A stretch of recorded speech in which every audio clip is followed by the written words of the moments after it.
let's look at each layer of an 1840s woman's dress.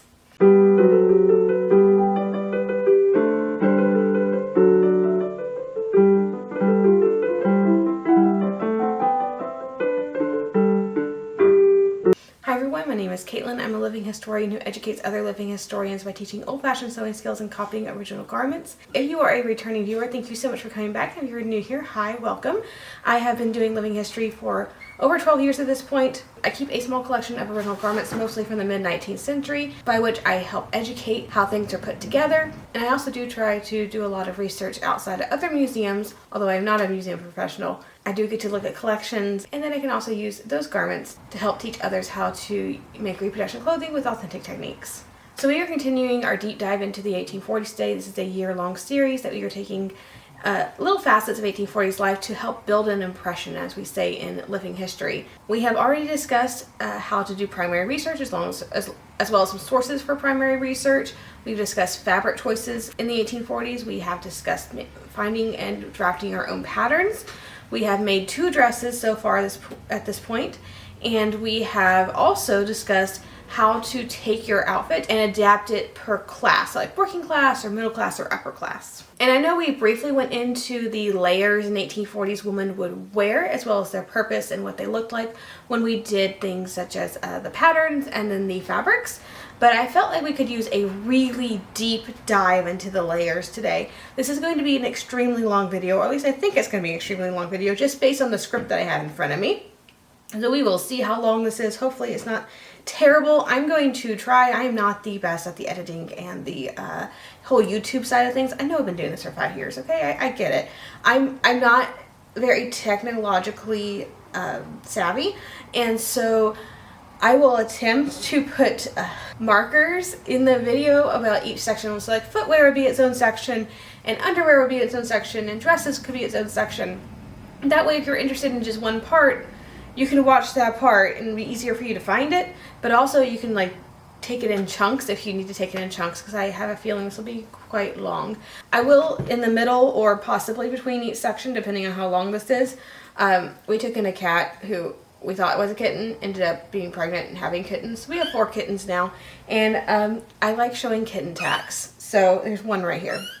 So if you hear squeaking or light meowing in the background, it is probably them. I can't shut them up. So that will kind of be going on in the background a little bit, and I will reward you if you put up with that. I will reward you with some kitten tags somewhere in the video. This was my little cuddle bug, or one of my cuddle bugs.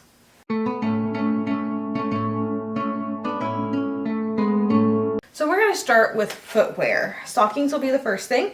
An Encyclopedia of Domestic Economy by Mr. Webster and Mrs. Parks, which was published in 1844, has a whole section on stockings, which I found very educational, because this is something, I don't look into stockings a whole lot. Like, I know what stockings look like, I know what the fibers are, I don't do deep dives into stockings ever, and I think this is actually very good for me to do.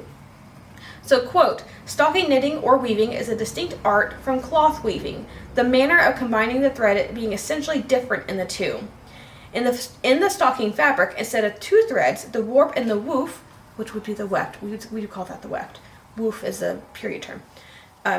"As in cloth, the whole piece consists of one continuous thread, which is formed into a series of loops in successive rows.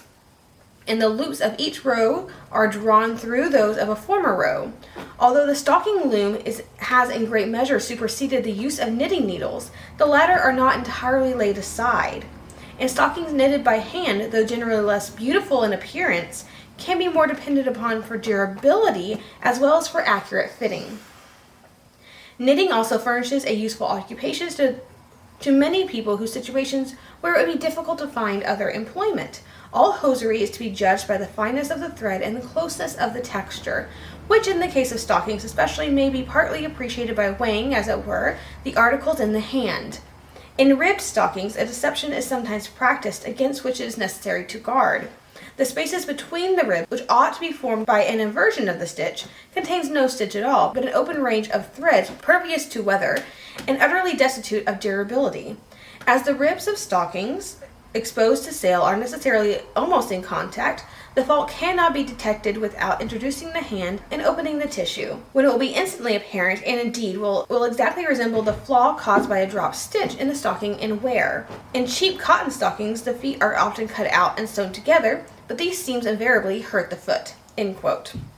So the book goes on to list the list of sizes most commonly found in stockings that were available to be purchased in the 1840s, and that would be, in terms of sizes, children's, girls, maids, slender women's full size, women's large, and then a bunch of men's sizes that we're not going to get into because this is not about men. The book also states where stocking frames are available at the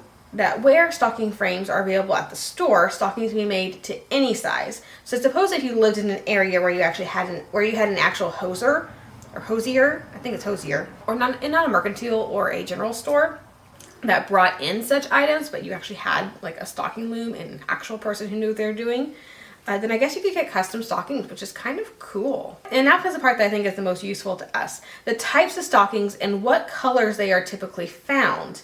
It says silk comes in black, white, and colored, and it says those come in French and English, which I think are styles of silk stockings.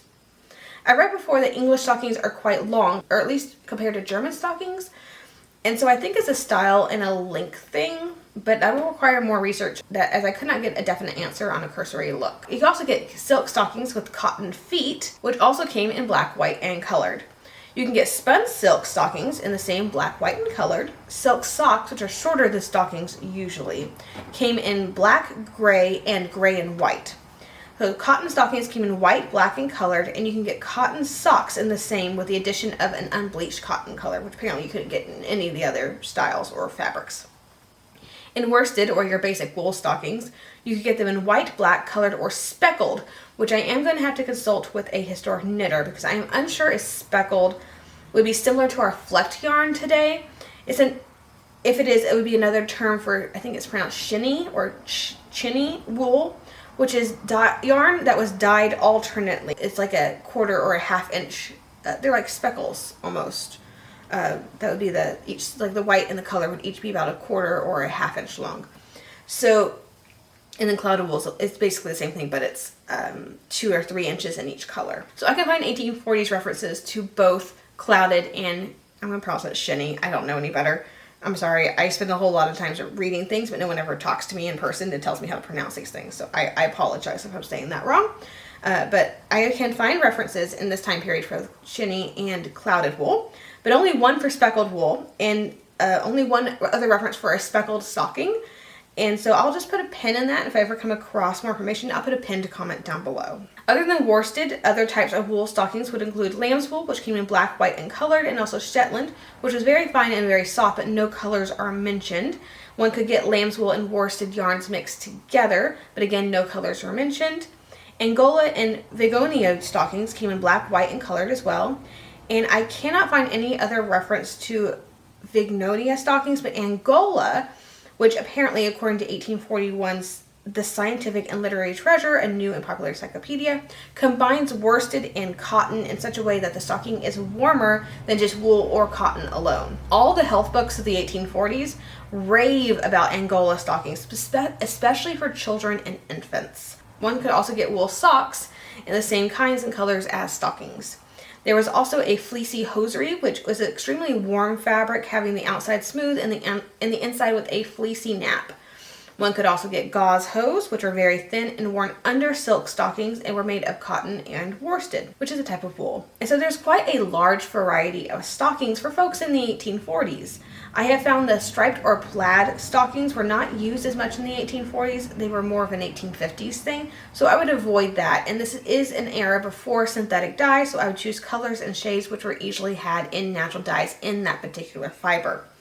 I have a series on dyeing videos which may help you color and shade match to your fiber, and that might help you when you're trying to buy stockings. I just finished that. I will try to photograph each page and I will put it in a blog post, which I used to have a blog, but I don't do anything with it anymore, but I will put that in there. That way you at least have something. You don't just search through a video. I find it easier to find photographs online than it is to screenshot things from a video. So I will do that for you, and you can either do it from the video if that is better for you, or you can go through the blog and just get the photos that way. My main focus here is education, so whatever's easiest for y'all to get the information and to retain the information, I will do that to the best of my ability. And I don't know if it's going to go on my old blog or it's going to go in the Texas Living History Association's blog. I'll figure that out sometime, and I'll put a link to it in this video.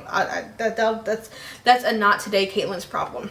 So far, I have found written references in the 1840s and very early 1850s to red stockings, blue of varying shades from light to dark, yellow, gray, a surprising amount of references to green stockings, which I thought was very strange, exactly one reference so far to pink stockings, which was in 1852. So it's like the very tail end of this time period we're talking about. My searches for purple stockings and orange stockings got 0 results, so do with that information what you will. I do not find many references to linen stockings in this time period, so I would stick to the cotton, silk, and wool, which seems to be the most common back then, and also that's the easiest thing to get in as far as reproductions today. For reproductions, I would look for stockings that are not too tight or too loose on your leg. A lot of them for me are really too tight. You want minimal to no elastic content, made in one of the 3 fibers listed above. Most places that cater to a historical crowd will sell passable stockings, like Sampson Historical or a lot of the settlers. At least even the settlers who really don't do well with their historic clothing somehow always manage to get stockings right, or at least passable. So you can't really necessarily go wrong with stockings. I mean, you can, but it's harder to go wrong with stockings than it is for other articles of clothing. If you would like to knit your own, you are better than me, because I am such a slow knitter. It would not be worth it to me to knit my own stockings by hand. But there is the Knitting Teacher's Assistant, which was first published in 1817 and then republished every couple of years, about every decade or so, until the 1890s, essentially untouched. So it's the same book for the whole 19th century. So it's great for anyone in the 19th century who wants to learn how to knit stockings.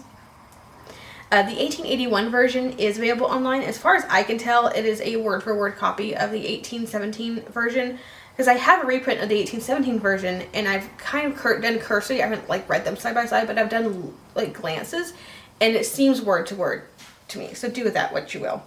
Fun Knits, which is Phun Knits, on Etsy, has a modern translated version of the 1817 book, which I have purchased, and I found it so much easier to comprehend than the original version. So I'll link that for you if you want to purchase it. That is a bought thing. If you are familiar with 19th century knitting manuals, you could probably manage from the period one on your own. The Ladies Knitting and Knitting book of 1840 has the 1817 directions printed if you'd like to follow the original directions, and the book is available and for free online. The book has directions only for a single size, but it has 2 versions of stockings and 2 versions of a night stocking as well. But the 1817 version, if I remember correctly, it's been a while since I've looked at it, but it had a bunch of different sizes to include different size women's, different size men's, kids, all of that. And it told you how much to cast on and how many rows to do. So it was by sizes, but it wasn't written like a pattern would be today. A lot of these manuals back then were written in a literary way. It would be 2 characters talking back and forth. Oh, how many do I cast on? Oh, you cast on 17 stitches. And to me, it's confusing. I don't like it when it's like that. But it seems to be very common that they would do it that way. The other one would be a question and answer series. So, question, how many to cast on? Answer, 17 stitches. Which is also very strange to me. So it's not like a pattern like we would normally consider it, but you're welcome to try it. You go to the free version, see if it makes sense to you. If not, maybe go buy the modern translation, because yeah, I have to do the modern translation. I'm not that great of a knitter. And I think that's enough talk about stockings. I think that is the most detailed stocking review I have ever done, and I'm sure I'll find more information down the road.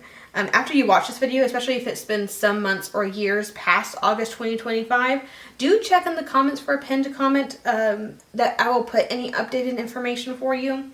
And we're going to move on to garters. So I actually just did a whole 100 years of garter video. So it's kind of still fresh in my mind, which is nice.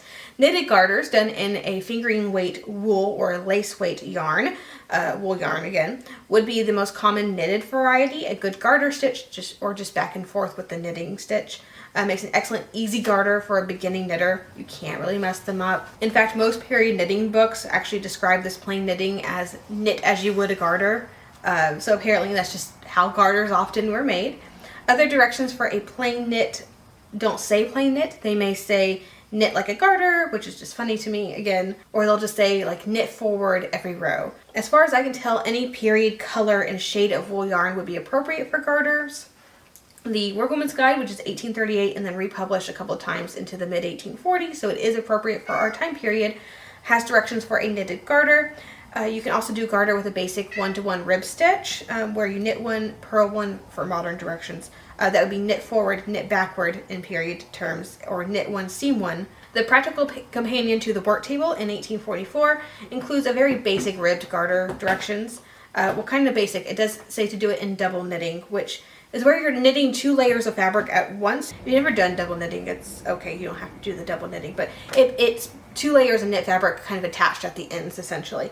And it makes a finished piece twice as thick, so it's really great for things like hug me tights or something that's like a wrap.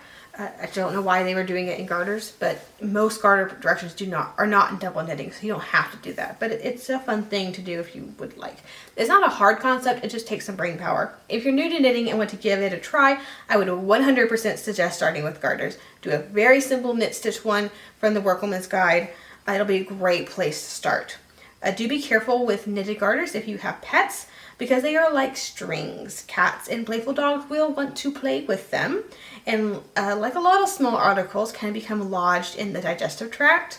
This is actually also an issue in the period as well, which first, if you do not want to hear about a dog's death, this is a disclaimer, skip ahead about 15 seconds.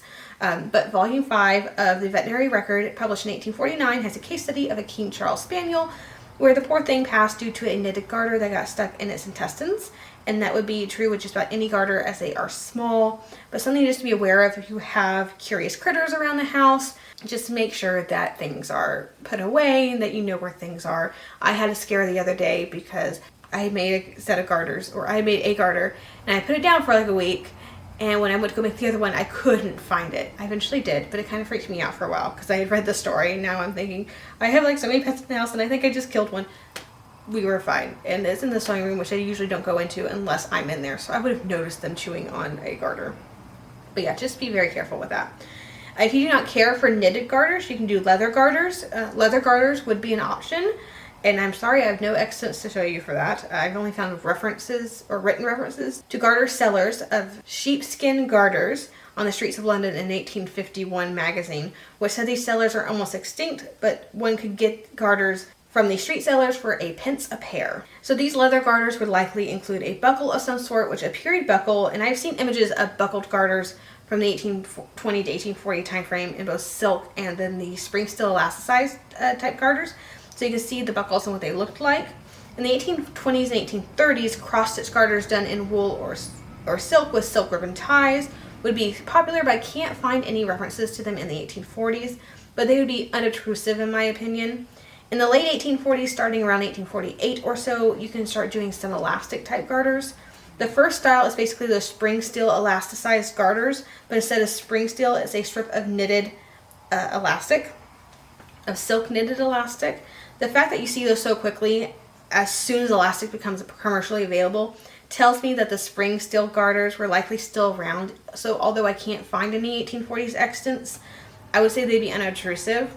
And also, it just seems like they just switched over to elastic very quickly, and we just don't hear about the spring steel ones.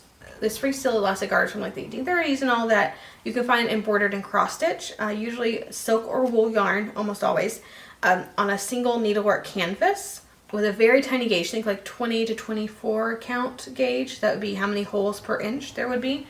The design is worked, but the canvas background is left plain, and then the canvas is edged and then lined in a silk with the elastic or the spring steel coming out of the end. Garters may fit above or below the knee as preference in your particular body shape dictates. Above the knee is more common in portraiture, so try it above the knee, see if you can get it to comfortably fit. If it falls, try below the knee. Every body has a different part of their leg that is concave just enough, and it goes out just fast enough that the garter will fit well. So it's up to you to kind of find that spot on your body. And now shoes. So basically shoes and boots need little to no heel, half an inch of heel or less, and they are usually square-toed. Slippers can be made of silk or leather, and I have found one pair of wool slippers from this era. The leather ones I have seen are either black or white, or sometimes with a thin brown leather, although I have come across one pair of green leather stockings from this era, which I think is fun.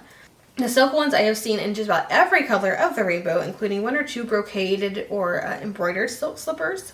Generally, these would have a silk ribbon ties, usually the same color, to tie it around the ankle, kind of like we would think like ballerina slippers with that little tie. Similar concept. The ties usually go around. The ties that go around are usually about an 1/8 inch or 1/4 inch of silk ribbon. But I have seen one example of a 1/2 inch ribbon, but I haven't seen those in person, so I don't know if those were replaced. So I think the 1/8 or the 1/4 inch ribbon would be more appropriate. Some slippers were made for home use as well. Ladies could embroider or otherwise decorate slippers for both men and women's use in the home.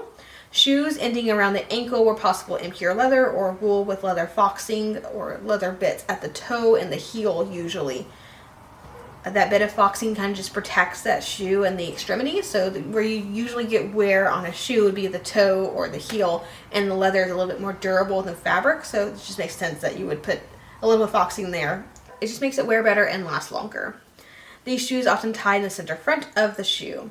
Gaiters or boots could be made of silk or leather, or wool. Could be made of leather or a silk or wool upper, with or without the leather foxing at that toe and heel, as discussed before. These are usually laced at the sides. That seems to be a very popular style of shoe, with hand-worked eyelets. So where can you get footwear today? I have not found a great source of 1840s footwear. You need that square toe in the style described above with little to no heel, and that is very hard to find. The best available would be American Duchess, which is really for costumers, and I find they are both expensive and they don't last long when doing actual work in the period. So if you can afford them and you're doing mostly sitting around or parlor work, they may be a great option for you. I have their Elizas, which are no longer being made, but their Kecklings look to be good for the 1840s.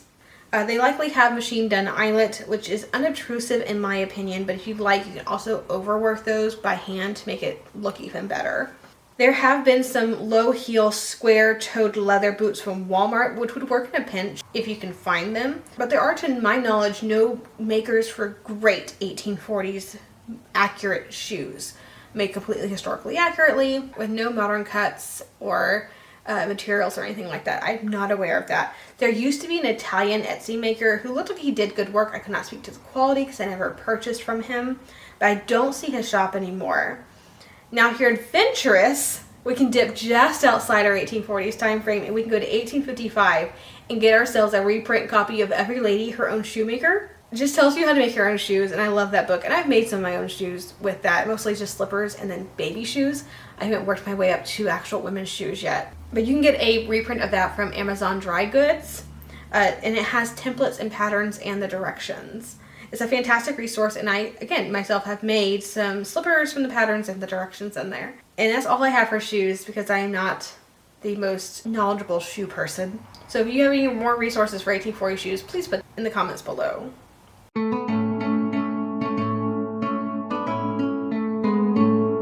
So now that we're done with shoes, we get to move on to underwear. So we're at a new section now. We are at underwear. We're going to start with chemises. I have found 3 styles of chemises for the 1840s. There may be more, and at this point I cannot say which is more popular, but at least in written directions I can find 3 distinct styles. Oh, and the old word shift instead of chemise still hangs around in some publications, particularly English ones, but you also see the word chemise, and sometimes both are listed and used interchangeably. So you can use really either word.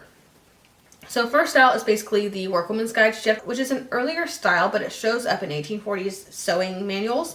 I like to call it the old style shift, which is a totally modern way to differentiate the styles of 1840 shifts. I see these most often with that front flap, which in the period were called lappets. I call it the frontal flap, but it is lappet or lapel. And basically it hides the boob shelf, which tends to happen with 1840s corsets because you have that really long bust line to like elongate and conicalize the body. And so sometimes where the corset ends, you get a little bit of a shelf, which is perfectly period. It does not look flattering to my eye, but it is period but it kind of helps if you have something over that to kind of round out the bosoms just a little bit and to make it look a little bit less like that, I suppose. So that would be a great style if you are one of those people who has a boob shelf when you wear your 1840s corset. You can alleviate some of that by having a chemise with that front flap. You can cut them with the shoulder straps, or you can just hollow out the neck for less sewing. Both styles are seen in the Workwoman's Guide. I tend to see straight sleeves or non-full sleeves in this era, which makes sense because most of the 1840s has those very tightly fitted sleeves, and any type of puff is going to show underneath there. But if you have a fuller frontal sleeve, you can do a slight puff sleeve that's set on a band with your chemise.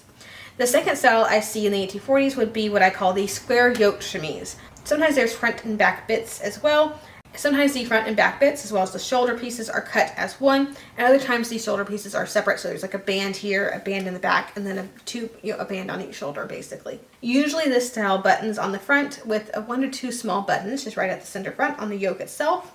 And the third style will be the newest style of chemise I have documented at least to 1841, possibly about 4 years earlier in France. So the third style I've dubbed the round yoke chemise, and it is just what it sounds like. It is 2 plain panels of fabric sewn at the sides and then gathered into a narrow 1-inch band that is just measured around your neckline. Neckline, but like at the shoulders, like a very open neckline. Often this style has a little triangular bit into the shoulder to allow for a little bit more movement. The old style shifts are going to most rarely have trims, like almost never have trims. And honestly, I see more trims on the round yoke chemise style than any other style of chemise. But I have seen trims on those square yoke chemises, particularly self-fabric ruffles, like at the front. Trims are going to be white, just like the chemises. So they need to be, and they need to withstand the harsh laundry practices. So they're not going to be anything super delicate, like fine lace or anything like that, unless you're doing extremely upper crust society, where you can afford to be a little bit loose with your clothes and just allow them to wear out that easily. Because those fine French and English cotton laces are not going to withstand laundry very well. So instead, consider a hardier type of trim. Tatting, which especially for very late 1840s and early 1850s would be appropriate. Do keep in mind that any white work embroideries would be minimal, considering we do not have access to machine done embroideries yet. So each one would be a labor of love and attention. Chemises are generally only trimmed on the sleeve hems and also the neckband. Please stop hemming your chemise hems. Like, there should be nothing on that bottom. Trim at chemise hems was very rarely done in the mid-19th century. Sleeve hems and neckbands only, if there's going to be any trim at all. And I'm going to briefly touch on drawers, although my current research suggests that they are not common in America, and my research, as stated before in the series, mostly focuses on American fashion because that's what's pertinent to me. And so when I look at sewing manuals of the 1840s, the American sources tend to omit drawers, and the British sources tend to have them in the sewing manuals. But I do understand that most folks get a little bit squeamish when talking about going without underwear, and drawers at least provide some coverage. So it's easier to convince people to wear drawers than to go commando. You have so many petticoats on, it shouldn't be an issue. But I understand that that's like it's a tactile thing for some people, and it's just a sanitary issue for other people, although that's what your chemise is for. But I get it. So if you want to wear drawers, that's up to you. They wouldn't be common. I would suggest probably not wearing them if you can, convince yourself that it's okay. But you can wear them, I suppose. If you choose to wear drawers, make sure they are split crotch. There is no such thing as closed crotch drawers in this time period. For women, for children, yes, it's a thing, but for women, no. They may be tucked at the hem. There can also be some embroidery or some knitted lace or tatting at the hem. And it ought not to be gathered. All trim in this time period, or most trim in this time period, is going to be plainly set. So no gathering, so it's not like ruffles or anything. It's just very plainly set. To modern people, gathered trim looks the prettiest, but gathering and pleating trim is a waste of trim, so it ought to be set plainly. Also, no ruffles or ribbons or anything that isn't white. Remember, these have to be laundered frequently. All the pretty little ribbons in the drawers and all that's much later, way past our time frame, so none of it. They should hit about mid-calf or a little bit lower than mid-calf when worn, and I've seen a few with a pointed waistband, which I think would work amazingly well if you're one of those people who wears your drawers over your corset.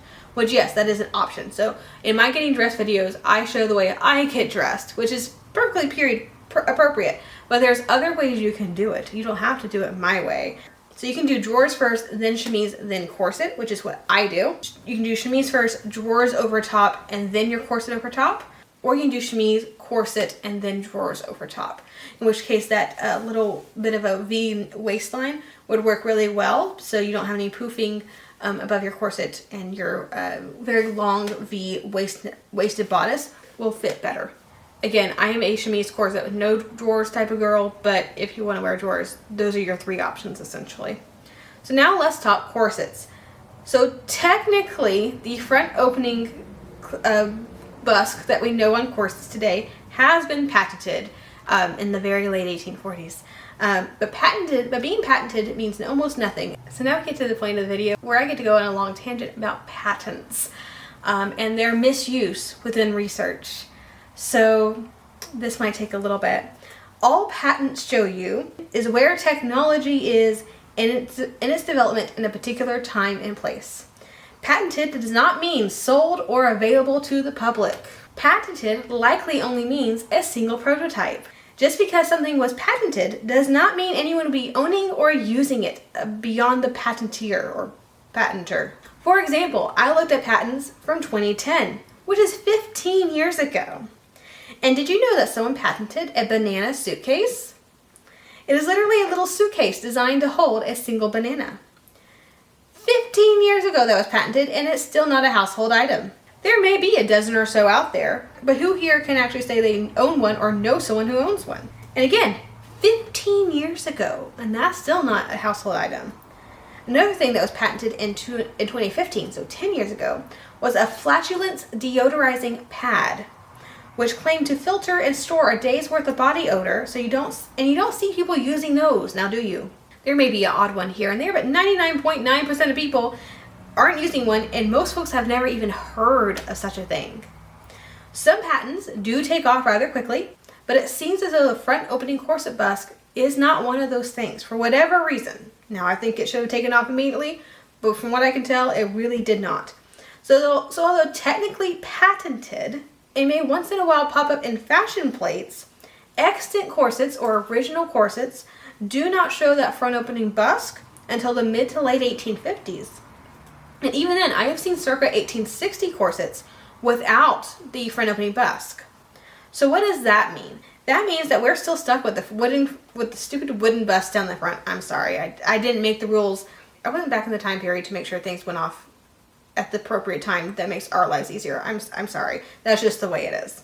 Technically, bone and ivory busk would be appropriate as well, but good luck getting your hand on a reproduction one, and highly suggest not using an original because bone and ivory can become very brittle, and I'd hate to be responsible for snapping an original. So technically I did buy a giant camel bone several years ago with this grandiose ideas of using a saw to cut it down and make corset busk with, and that hasn't happened yet. I still have that bone though, so one day, I'm going to do it one day. I'm going to get myself a bone corset busk.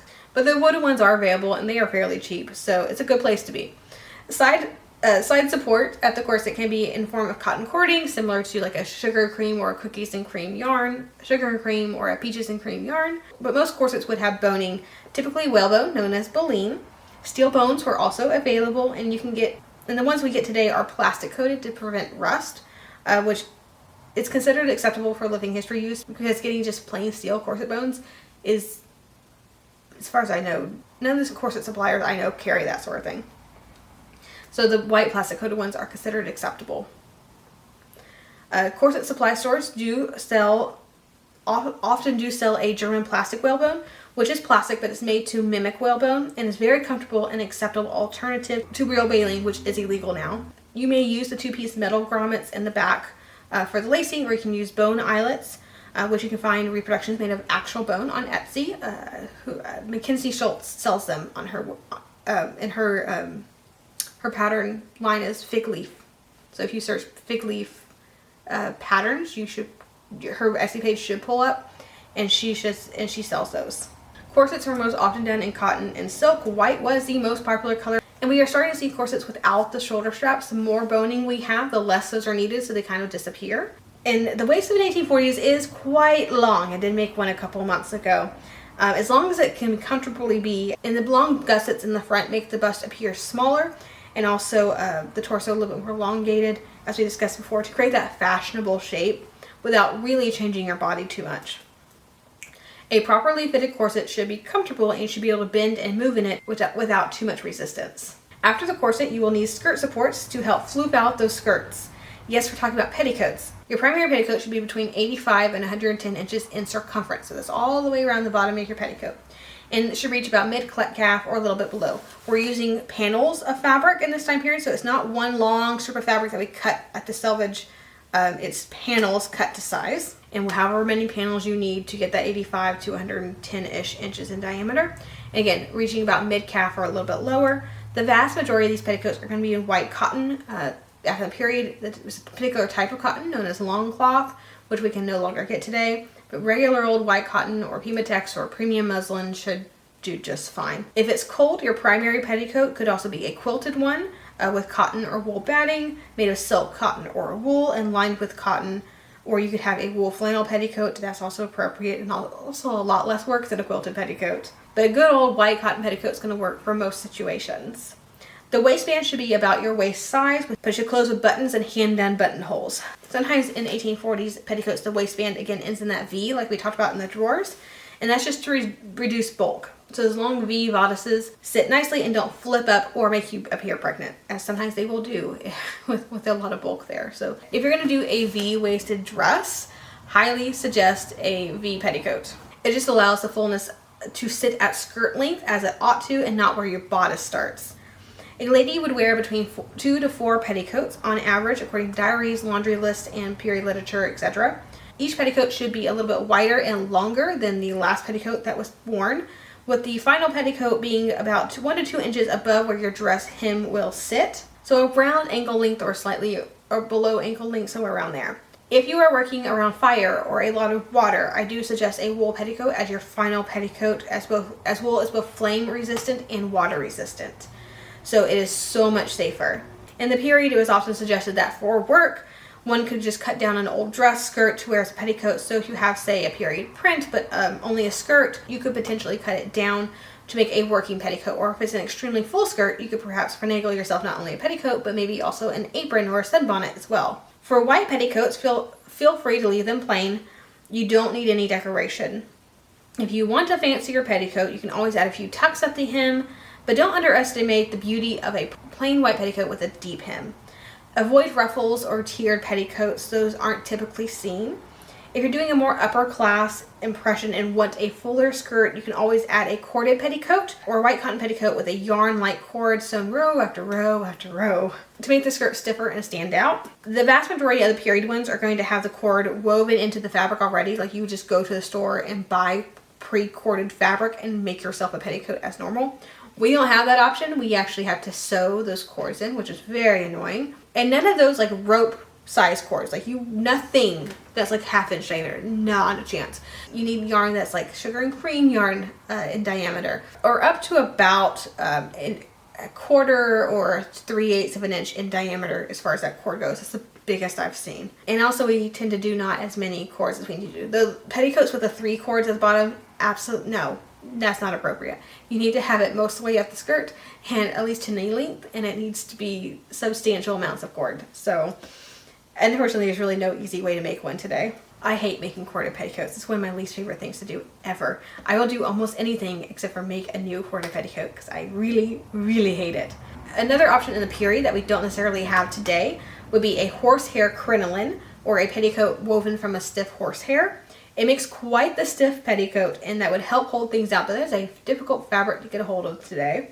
One could possibly make it with an approximation of a modern cotton crinoline, but definitely do not do the polyester or the rayon version. And you would never be able to wash the cotton one because usually that's stiffened with quite a stiff starch. And that just wasn't a problem with period horsehair. So you would have to take some precautions with that, but that may be an option for you. It's been on my list of things to try to see if it works anyway. I haven't gotten to it. But it's not something I would recommend at the moment. But white cotton, wool petticoats, quilted ones, wool flannel, corded, or old dress skirt petticoats are all going to be appropriate, and they're going to be your mainstay for the 1840s.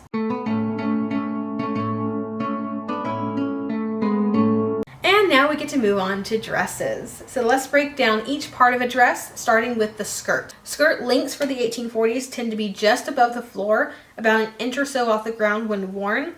Yes, it looks like it'd be hard to walk in, but it shouldn't be if you take smaller steps and your primary petticoat is mid-calf, which does help to poof out the skirts just enough to where when you're walking, you're not stepping on that hem. Remember, if you are working class and you are actively moving around, your skirt should be pulled back and your shorter petticoat shouldn't give you any trouble when walking.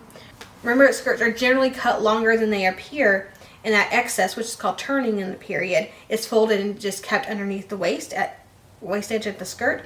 This prevents us from having to cut the skirt to fit any bodice point that we have, or even just body differences from the front and the back. You don't want to have to cut that because that is a waste of fabric. Turning it is better. Today we call this balancing the skirt, and I do have a whole video on it that I will link in the description. I also do pretty good descriptions of it in both videos of the 1840s making a dress, so I'll link those as well. I have seen as little as a 1/4 inch turning, so if you are really scrimping on fabric, you can do that. I have seen a very few dresses without the turning at the top, but it's hard to do that because that turning does create a very stable edge by which you would attach it to a bodice. It really only works without the turning if you have a very stable fabric, like a very finely woven fabric. Nothing loose. Most of our modern fabrics are not going to work well without the turning. Now, as far as the width of your skirt, or how wide your skirt should be, you're looking at about 130 to about 150 inches all the way around as far as your circumference. Skirts, again, are made, just like petticoats, panels of fabric with selvages at the sides, and as many panels as it takes to get 120, 150 inches, somewhere in there. Most originals have that I've studied anyway, have between 3.5 to about 5 panels of fabric. Some skirts do not have pockets. Some skirts do not have pockets. Some had slits for either 1 or 2 pockets, one on either side or just one, doesn't really matter. And definitely by the mid-1840s and even early 1840s, we are starting to see actual pockets being put into skirt dresses, either on the right or left side. If you would like to set in a pocket, I do have a video on how to put in pockets that I will link in the description. As for the waist treatment, or how we get all that fabric gathered into a waistband, most 1840 skirts should be gauged. That is a period term for what we would now call cartridge pleating. Gauging is how nearly all wool and cotton skirts are going to work in the 1840s, and even most silk skirts were gauged, although I have seen a few that were knife pleated, but generally even those had gauging in the back. I did a more of a deep dive in a recent video that I did on contrast for piping and waist treatment, so I'll link that video for you if you'd like to see some ratios on pleating versus gauging. I also have how-to videos for both pleating and gauging that I will link to. Most hems in the 1840s are going to be faced, that is, there's a separate fabric that is not matching the dress fabric on the inside of the dress. I find this is not necessarily polished cotton in the 1840s. I find it most often is the particular cotton or linen fabric that is unbleached in color or like tan. It could have been white in the period. I've never seen one that's cleaned. I've just seen them on dresses. You don't generally clean original dresses. And it's somewhat loosely woven. It resembles a linen, but it usually is a cotton when you look at it under a microscope. And I have not found like a period term for this or a modern approximation. I've just started looking at a whole lot of original 1840s dresses in person under the microscope, and so it's just something I'm currently looking into a little bit more. But a white or a cream fabric would work really well for a facing. If you're doing a working class dress, strips of old dresses, scrap fabrics, cottons, all of that can be used as your facings. I've seen up to 5 different fabrics in a single facing of a dress, but yeah, same difference. Sometimes it's just one fabric all the way around. It just kind of depends on how much fabric you have. Any type of contrast fabric that you do use for your facing, just make sure it's a period print, period colors, period shades, all of that normal stuff. Facings in this era can range from about 5 inches in width upwards of 16 inches or more.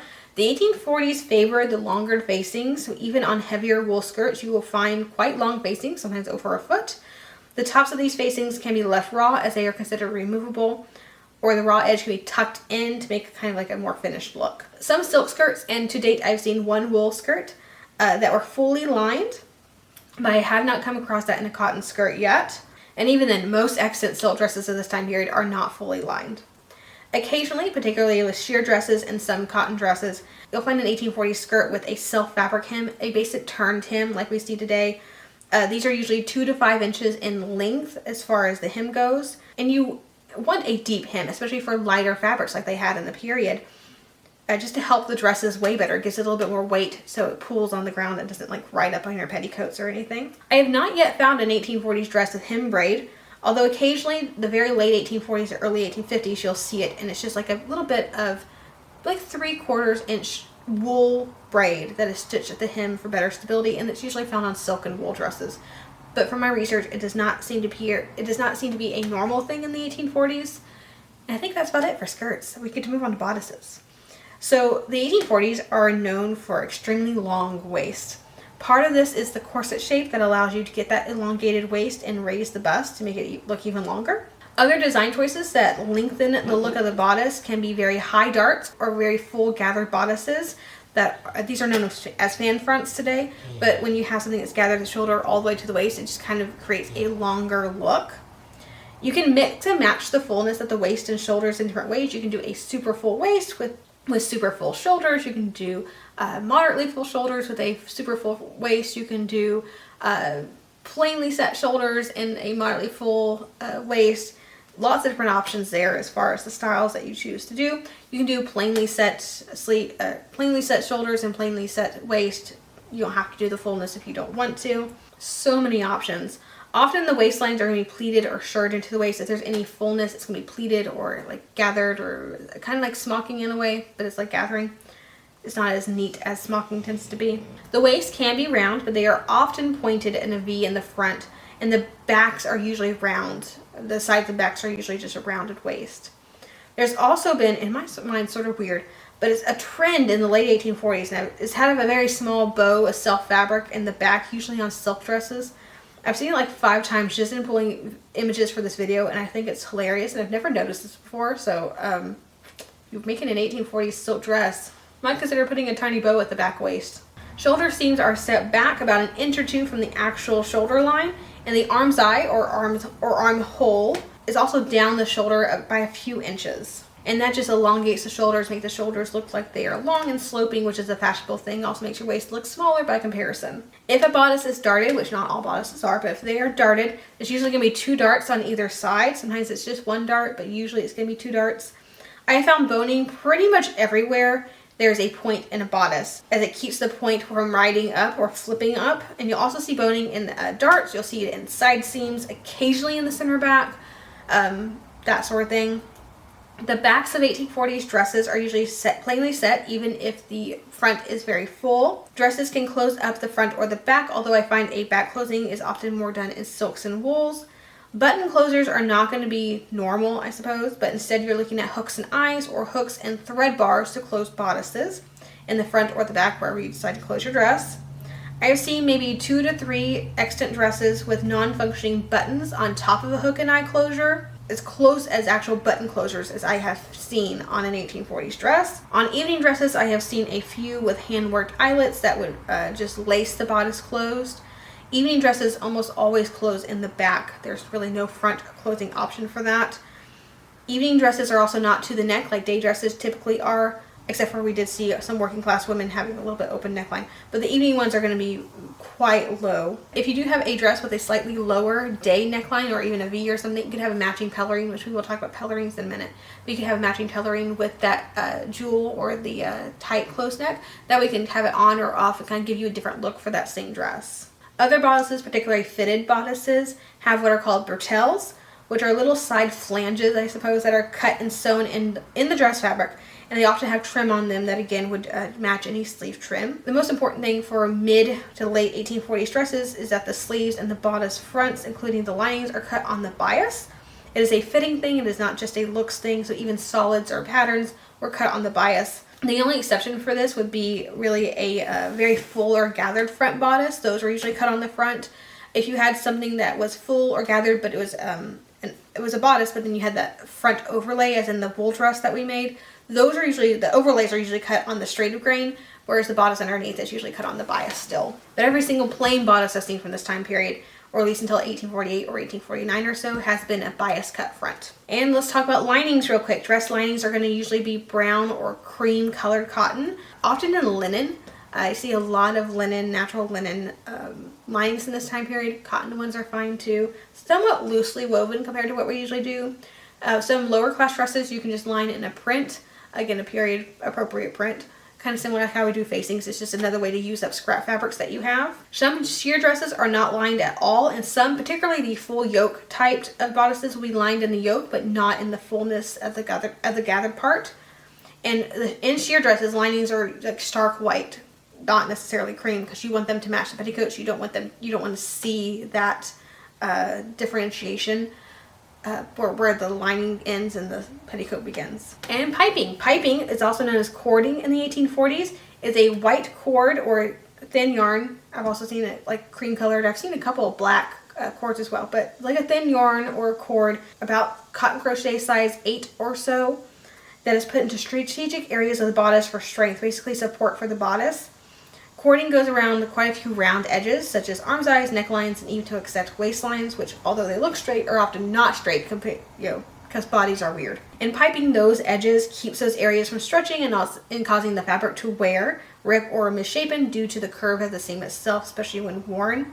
A lot of modern seamstresses will baste around bodice pieces when they're making things, and piping is just basically the same thing. You do it kind of like basting, just to keep things from stretching. And in the 1840s, basically any seam in the bodice can be corded. Most of the time you'll see it in the arms, eyes, the neckline, and the waistline. The shoulder seams are usually corded in this time period, not always, but usually. And even I've seen the underarm seam.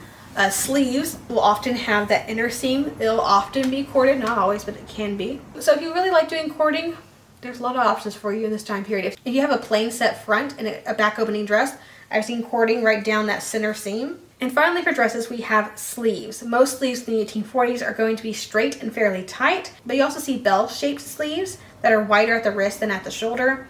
A few bishop sleeves, and these are really the only 1840 sleeves that don't seem to be cut on the bias. So bishop sleeves are cut on the straight grain. The straight sleeves, whether they are full or if they are tight, or the funnel sleeves, are usually cut on the bias for fitting and also just for visual interest and for movement. It is not unusual to have some sort of cap sleeve, several inches long and trimmed for visual interest. 1840s dresses do have a tendency to be quite plain in their design. Most of the visual interest comes from the fabrics themselves as opposed to the designs and trims. And I think that's about it for dresses. If you need more detail, you can obviously go to the dresses video, the videos in which we make the dresses. That would probably be helpful for you.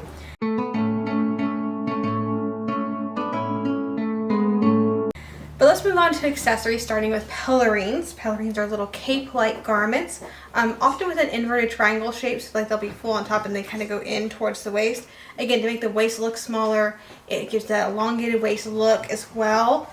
And oftentimes these things were made out of the dress fabric just to change up the look of the dress. So you might see a V-necked dress that's very full, like a fan front, and you'll have a plain pelerine with the jewel neck over top. So you can change up the look of the dress by wearing them together or wearing it without the pelerine. You could add some silk fringe on the end or a self fabric ruffle to the edges.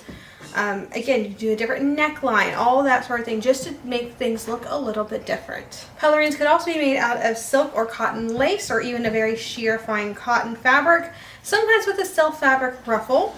These are less for warmth and more, again, for changing the look of an outfit. Now let's look at collars, chemisettes, and neck handkerchiefs. So in the 1840s, you do not have to have something at your neck. This isn't the 1860s yet. So these articles are technically optional, but very helpful, and they have a very neat appearance. I would not use many or really any of the Workwoman's Guide collars, as they are very 1820s to 1830s in shape. I find that many of those in the 1840s are actually attached to chemisettes, which are little semi-bodice shaped pieces. So it's like a front, but it kind of comes in like a pelerine almost, and there's no sides, and then there's a similar shaped piece in the back. And these would often have the collar attached, which are generally highly embroidered, although you can have plain collars as well. They're often made out of a very fine cotton. Sometimes these do tie at the waist to keep them in place, but not all accents show signs of ties, in which case they'd just be held in place by the dress that would be over top.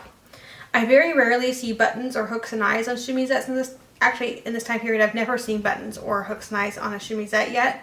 Just either ties at the waist or no closures. And at the frontal bit, again, it's held in place by the dress, But if you have like an open dress and a higher chemisette, you can always pin it in with a little straight pin or dressing pin. I see these collars often being quite narrow and a little bit higher on the neck than we tend to think of when we think of mid-19th century.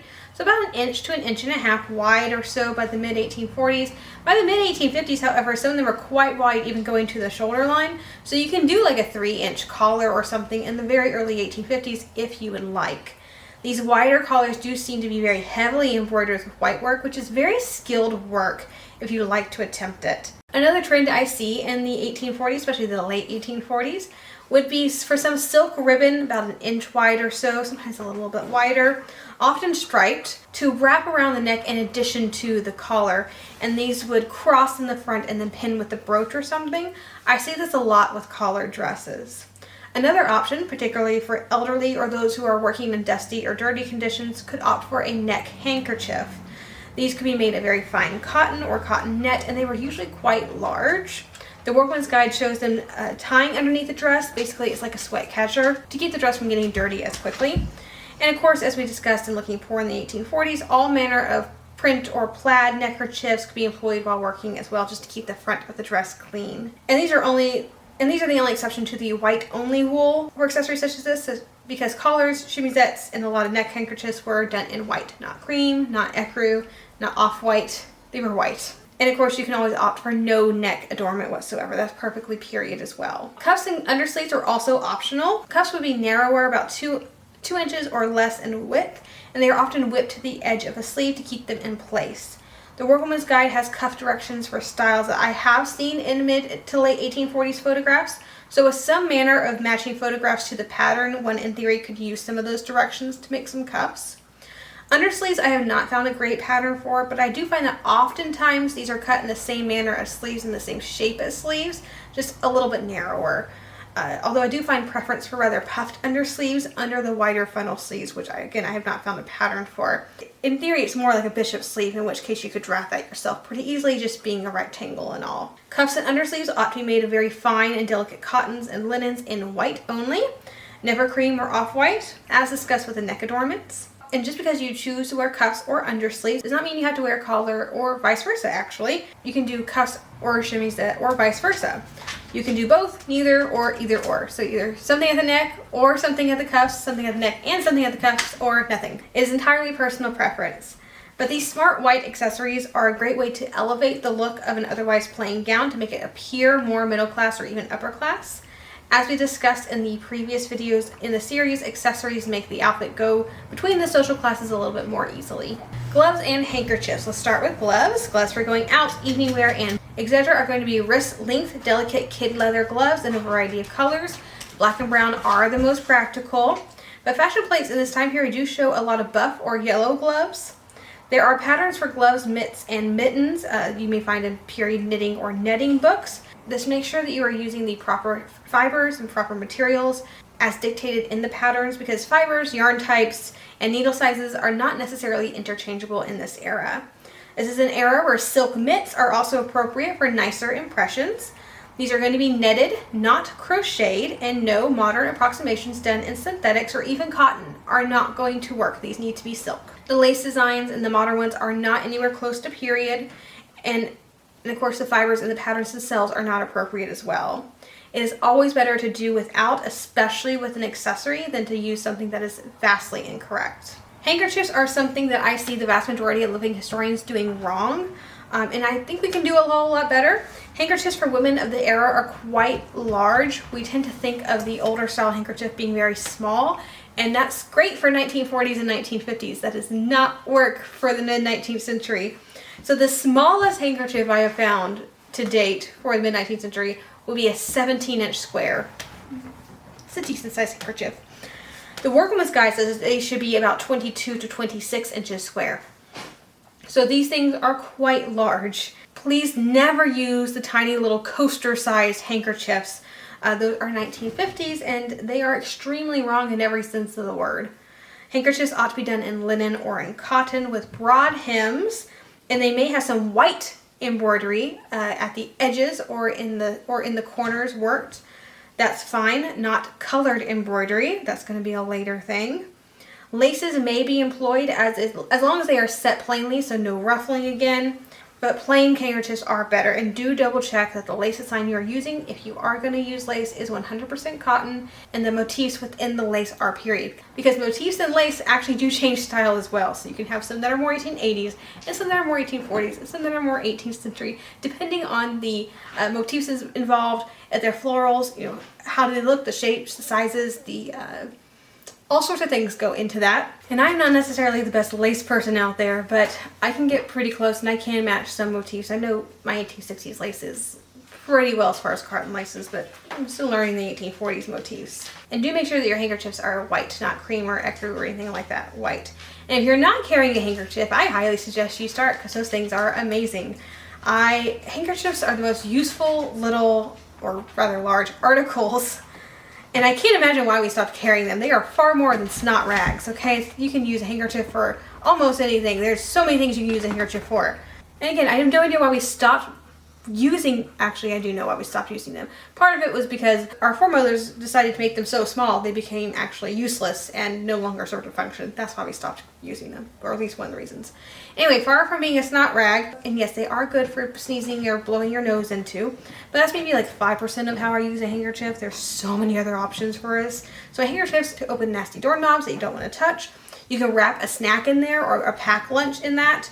You can wipe a dirty or sweaty face. You can wipe off your hands or your dress if anything sticky or wet got on it. You can swat away bugs or flies. You can use it to wrap a fresh wound, etc. Handkerchiefs can be used to pick up something that you would rather not touch with your hands. In Charles Dickens's Bleak House, which is 1854, I believe, so it is later from a time period, but I'm using it to demonstrate another way you can use handkerchiefs. So anyway, the baby passes away and its body was covered with a handkerchief. When it just passed. So you can't really do that with a 1950s coaster handkerchief now, can you? No, it has to be a fairly substantial handkerchief to be able to wrap a child's body in. So yes, we need to start using some larger handkerchiefs. And all that to say, yes, I'm quite passionate about the use of handkerchiefs in the mid-19th century and how we should be using them today, especially within living history, but I think we should be using them in modern times as well. Maybe I need to do a short on all the ways we can use handkerchiefs, because there's a lot of ways you can use handkerchiefs. And now for a final bit on accessories. So we're going to talk about aprons. So there are basically two types of aprons. In modern terms, I would call it a utility apron and then a fancy apron. Those are, again, modern terms. Utility aprons are what people think of when they think of aprons, like the aprons you use for cooking or cleaning or general work. The period term for this is going to be common apron. You see that a lot in the Workwoman's Guide. You also just see them called aprons. Sometimes you'll hear something specifically referred to as a cooking apron, something like that. So usually these are going to be cotton or linen. Checks and stripes are very popular, but plain white is also appropriate. Cotton doesn't come in solid colors in this time period for external use, except for it can also be a polished cotton type thing. But that would be really the only option as far as solid color cottons. Other than that, you're going to want like a print or a stripe or a plaid with a cotton or linen. The most common style of apron in this era is going to be the half aprons, or just the skirted aprons with the self fabric ties. There is some evidence in the Workwoman's Guide, what we today would call a pinner apron, which Workwoman's Guide just calls it an apron with a bib. The bib should be rectangular with no shaping and no shoulder straps. It should be pinned at the top with straight pins, not safety pins, okay?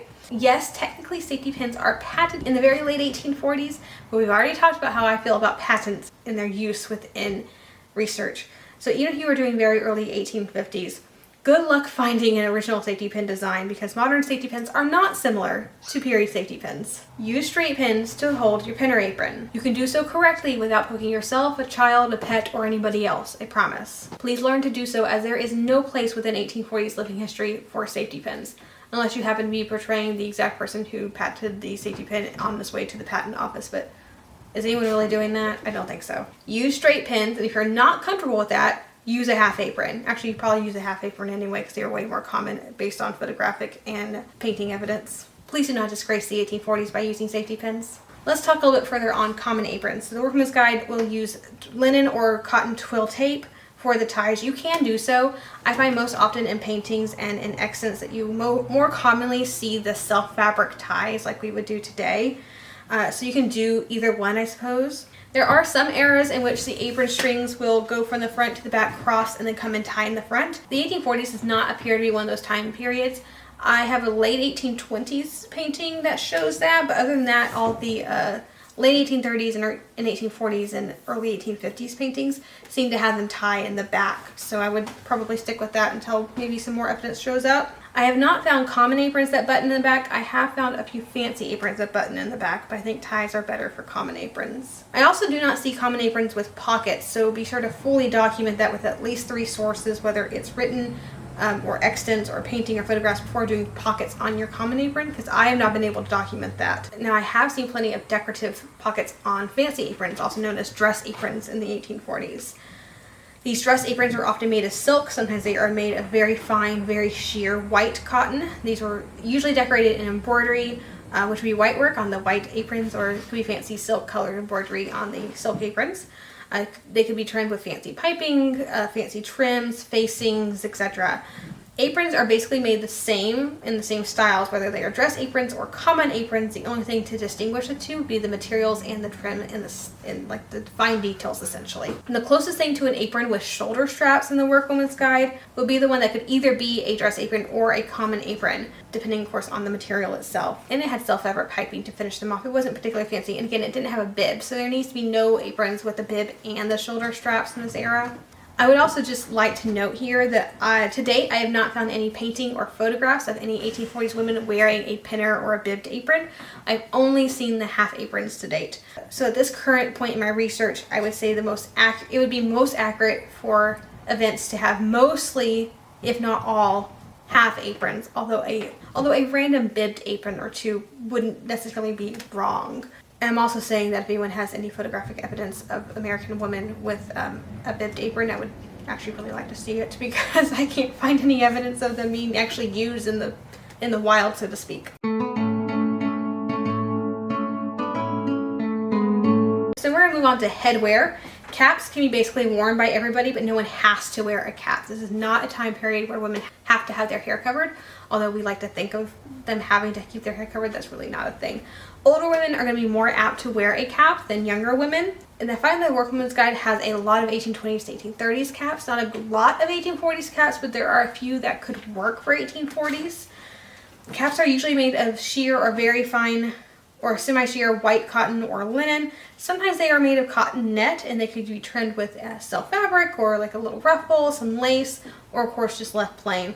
On a fancier cap, you can use colored silk ribbons. Those would be silk, not the polyester satin, and not grosgrain, and not anything cotton. Like silk ribbons could be used to spruce up and like make it look a little bit nicer, I suppose. Bonnets change shape frequently, too frequently for me to really get into the styles that I'm not personally super familiar with anyway. My method of dating headwear, which this is not historical, like this is not how you should do it, but my method is to go to Danielle's website, find a pattern that looks like an original that I'm looking at, taking her date range and cross-checking it with fashion plates just to make sure we're double-checking things. It's not something I can do off the top of my head and go, oh, that bonnet is 1844 to 1846. That's like, I can't do that. If you are in need of an authentic silk or straw bonnet for the 1840s, go ahead and go to Danielle's website, Timely Tresses, get a finished bonnet if you can afford it. You can also do an unfinished bonnet that you decorate yourself. That's a little bit less expensive.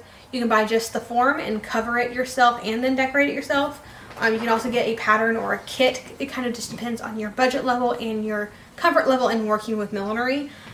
I did it for the very first time in high school, so it's not that difficult. It's just Danielle has great directions. I was able to follow one of her patterns at like the age of 16, having never followed a pattern by myself, because I'd always had people just tell me, oh, do this step next, oh, do this step next. So I did that like on my own entirely, and it worked out, and I had a great bonnet. So it's not awful. You can do it. In general, I don't seem to see a lot of interior bonnet trims in the 1840s and the early 1840s. In the late 1840s, trims tend to be like right around just the ears, and then everything else is left plain, which personally I don't care for that, because I feel like I can hear the rustling and it's right next to my ear, and I have a hard time hearing anything else other than the rustling, and it irritates the living daylights out of me.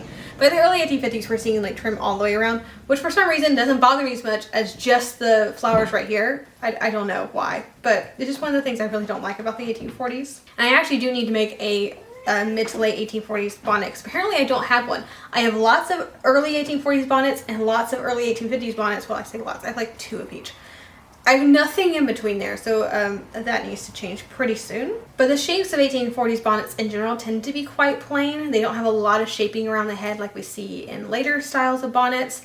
And the cheek tabs seem to me to be quite wide and somewhat long. It's hard to describe, but I'll put up photos for you. Bonnets are one of those things that almost nobody does correctly, so that's why there's like 4 milliners that I actually trust. If you are wearing a fashion bonnet and want some sunshade similar to sunglasses, I would highly recommend a bonnet veil. Black is going to be your best bet for actual sunshade, but white was very popular in the 1840s. It's not just a bridal thing. You can wear that normally. Other colors for veils in the 1840s would be green, blue, brown, gray or silver, and purple are mentioned with varying frequency. Lace and tulle veils are going to be the most common. They're also more expensive and you can't really have them now because no one makes them anymore. So these are going to be made on purpose by machines and then you just purchase them. Your best bet for recreating one somewhat is snagging some good cotton, I'm going to pronounce this wrong, pointe d'espire, I think. I'll put the word of it on the screen. It's French. I don't speak French. Or dotted lace, really, as it is. Which is very expensive. You have to have it in cotton. You can't really do it in synthetics. And that stuff's like $75 a yard. It's not cheap. And you need about half a yard to make a veil. If you cut it crossways, if you bought a yard, you could probably get 3 veils. So you could like split the cost with some friends. But if you got half a yard, you would at least be able to get 1 veil, maybe 2. I haven't looked at that in a while. Anyway, it's expensive. You can do a cheaper veil out of silk gauze because Dharma Trading has silk gauze. Last I checked, it was like $6 a yard, so that's not very expensive at all. And those are often trimmed with a matching silk ribbon that is stitched on in rows, although that can be very difficult to work with. Like the gauze can kind of be a little slinky, and putting the silk ribbon on straight can be a little bit more challenging than working with the dotted cotton net. But both are appropriate, and it kind of depends on what you would rather work with and also what your budget restraints are. And you don't have to have a veil. Like, you do not have to have a veil. This is just something, if you would like something to act as sunglasses to shade your face, a veil is a great option for that, but you don't have to have one. I find 1840s veils are mostly rectangular with about a yard long, about a yard wide, and about 20 to 30 inches tall. And as the 1840s go on, they tend to get shorter. So like in 1844, I expect to see more of a 30-inch tall veil. And by 1852, I'd expect to see something more along the 18 to 20 inch wide. The Workwoman's Guide does have good instructions for veils for the very early 1840s, but they would be too long by our time period, so you definitely want to shorten those. And no fashionable ensemble is going to be complete without a parasol. You cannot get a good reproduction parasol for the 19th century. They do not exist. So if you kind of have to luck into an original parasol that is either been recovered or you can recover yourself, there's a lot of 1840s parasols out there. I find them more often than the 1860s parasols nowadays because people are buying the 1860s parasols for Civil War reenacting. So I still find the 1840s ones a little bit more often. I have maybe 10 to 15 original 1840s parasols that I purchased mostly for about $30 to $40 a piece on average. The most expensive one was $350, but it came with this original like case, like it's a parasol case. So I bought it for the case. I didn't really want the parasol. I wanted the case. Just a parasol on its own, I never paid more than $150. And I did teach a class on parasols back in 2020, so I'm just going to go through some of my notes to describe like the size and shape and such. So the name of the game for the 1840s is going to be very plain with understated, if any, trim. Very narrow fringe, that's what I'm looking for. About, what is that, 1.5 inches, 2 inches at the most, around the very bottom canopy of the parasol and also at the top of the finial. I'll get some pictures of my 1840s parasols on the screen for you so you can kind of see what I'm talking about. Rosewood, either real or imitation of the sticks, are going to be very common.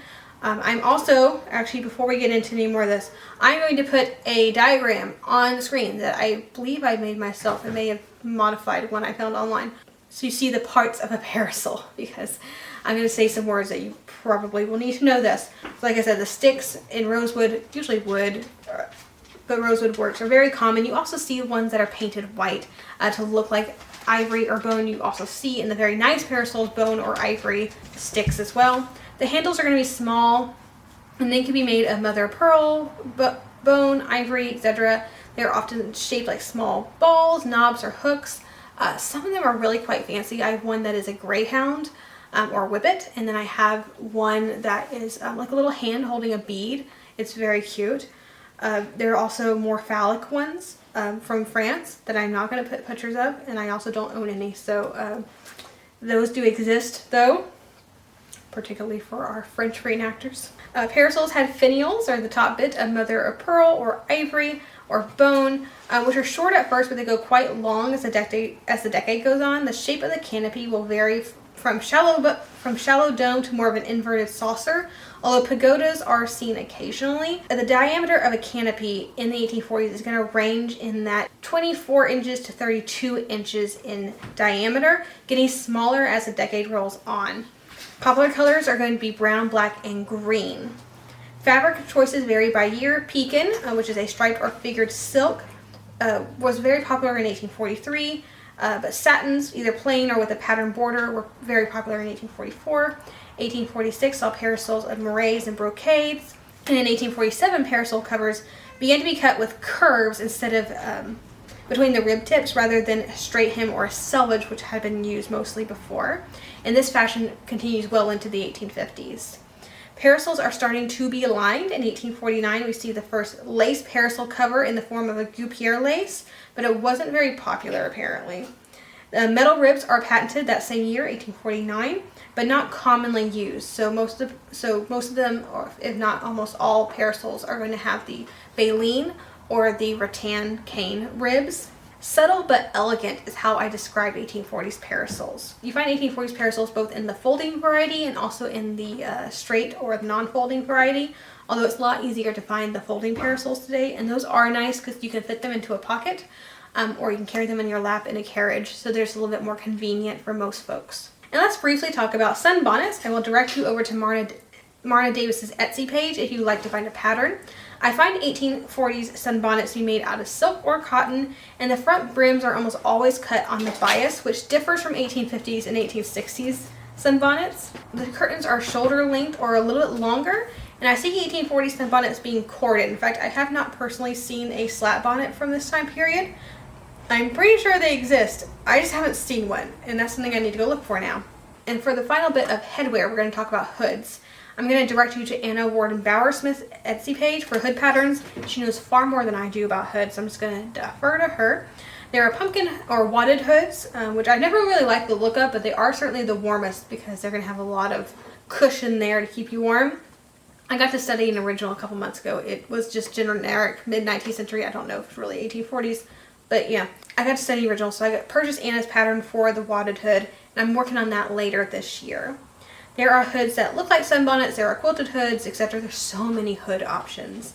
Most of the time I see 1840s hoods being made of silk, but they can also be made of wool. I've seen some lined in silk and others lined in polished cotton. So, and a few lined in cotton prints, and especially in areas of the bonnet it would be seen while the bonnet was worn.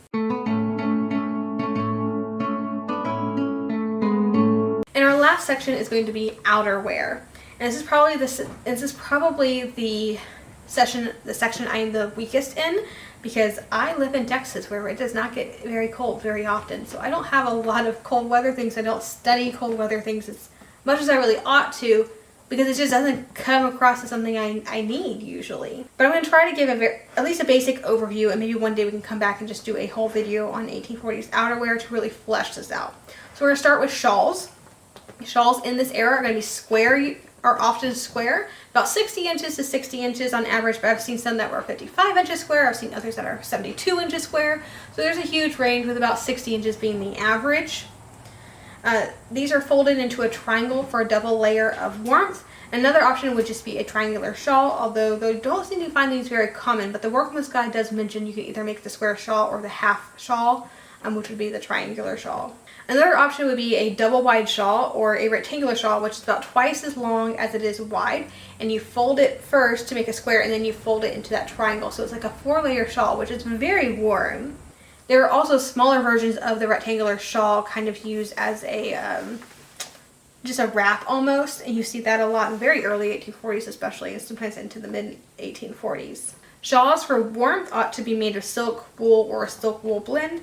Purchase shawls to be very fancy, particularly the wool and paisley shawls, but you can also make shawls at home using silks and wools. The Workman's Guide recommends lining homemade shawls, often in silk for extra warmth. Shawl edges could be fringed, they could be bound in silk, edged in lace or fur or other trim, or just otherwise decorated. I found that the 1840s really loved their fringe, particularly very long fringe, especially on their silk shawls. There's some really long, ridiculously long fringe on silk shawls. Now let's talk mantles. Mantles are somewhere between a jacket and a shawl. They are close to cloaks, but I find more shaping in mantles and they don't tend to be as long. There are more armholes and less coverage in the mantles. I affectionately call them shaped shawls because instead of being like a straight rectangle or a triangle or a square, mantles often have some shaping to them. Typically at the shoulder will have holes or shaping for the arms at least. And these can be made out of fur, they can be made out of silk, velvet, sometimes very heavily embroidered, sometimes quilted, and it's not unusual to see them with some long trim as well. I find mantles are very common for heavy outerwear in the 1840s, particularly in fashion plates. They're shaped enough to where you don't have to like hold them on like you would a shawl, but still loose enough and light enough to feel more like a wrap than a fully encompassing cloak or coat. Cloaks are going to be another form of outerwear, again often in wool. Let's also not forget that in the mid-19th century wasn't crystal clear on their terms, so sometimes a mantle is called a pelerine and sometimes it's called a cloak. There's just differing versions of the same garment is sometimes called different words. Different, but the 19th century folks, they are somewhat interchangeable with their terms. Clothes can be somewhat short around hip length to all the way to hem length of a dress. They're quite long as well, and they need to go over the whole skirt and dress, so they can encompass quite a bit of fabric going from shoulder straight down to the hem. I find most of the times that hoods on these cloaks are often decorative, not functional, so you would use a separate hood or bonnet if you were wearing a cloak. And also coats or jackets. This isn't a garment I don't usually see a whole lot of in the 1840s. It seems to pick up more traction in the 1850s. And that's not to say that these garments with sleeves, which is how I differentiate them from a mantle, don't exist. They just don't pop up as, say, a mantle or as cloak or a pelerine would. So at this point, I would say maybe go with a mantle or a shawl for warmth instead of a coat for most women, although if you really want a coat, absolutely you can go for it. I see them in somewhere around mid-thigh, or they can go up to the skirt hem, so be quite long, and they're often trimmed with things like fur, particularly ermine, in the fashion plates. I do find a preference for fitted jackets when jackets are done, and also sleeve shapes that mimic the shape of dress sleeves, most often that bell or funnel shape. Just remember your coat sleeves have to be a little bit wider than your dress sleeves, otherwise your dress sleeves won't fit through them. There are also outer garments made of knitwear, so we can discuss more when we get to the employments video, and we talk, which I believe is actually next month, and we talk more about knitting and keeping yourself busy. But mittens, gloves, scarves, shawls, muffs, hoods, caps, wrap-like garments, sometimes called comforts or hug-me-tights, which I think is an 1860s term actually. We'd call it a Sontag. That really is an 1860s term from what I understand. And even paltotes or coats can all be knitted. I found a single pattern for an 1851 crochet jacket, but crochet was still a budding and fairly new craft. So it's primarily used for like children's things, like their socks and booties, and also for a lot of home furnishings. Not a ton of like women's wear is made in crochet yet. So most of these garments are going to be knit for us. And I know that was a lot of information in a single video. Hopefully it wasn't too overwhelming. I had to stop filming like 3 times because my camera battery, I did change the camera battery a couple times, and then my SD card filled up and I had to change out that. So it's a little bit disjointed. Hopefully it's not too jarring. But again, hopefully it wasn't too overwhelming. For those of you who have looked into the 1840s a little bit longer than I have, if you have any photographs of anything that I've like asked for or wasn't able to find, please let me know in the comments so that we can, so I can put that in a pinned comment for others to learn from. I'll compile any information given and just again put it in a pinned comment. Again, my videos are mostly focused on Western American women, so I skipped all the sources and such that I have randomly found for European women. For those of you who study that, you may actually be interested in those. So I wouldn't mind adding those images just to the pinned comment. Next month in the Improving Your Impression series, we are going to, I didn't fix that part of my script. Yeah, how to keep busy and feed yourself. That ought to be fun. We're gonna look at recipe books and crafting books and have a lot of fun with that. That's what we're going to be doing next month. That sounds like fun. Alright, with all that being said, thank you so much for listening to my current research on the 1840s and how to dress yourself in the 1840s. If you've enjoyed the video, please like, subscribe to the channel, click that little bell notification so you're notified anytime I upload a new video. And as always, have a fantastic week, and I'll see you back here in the next video.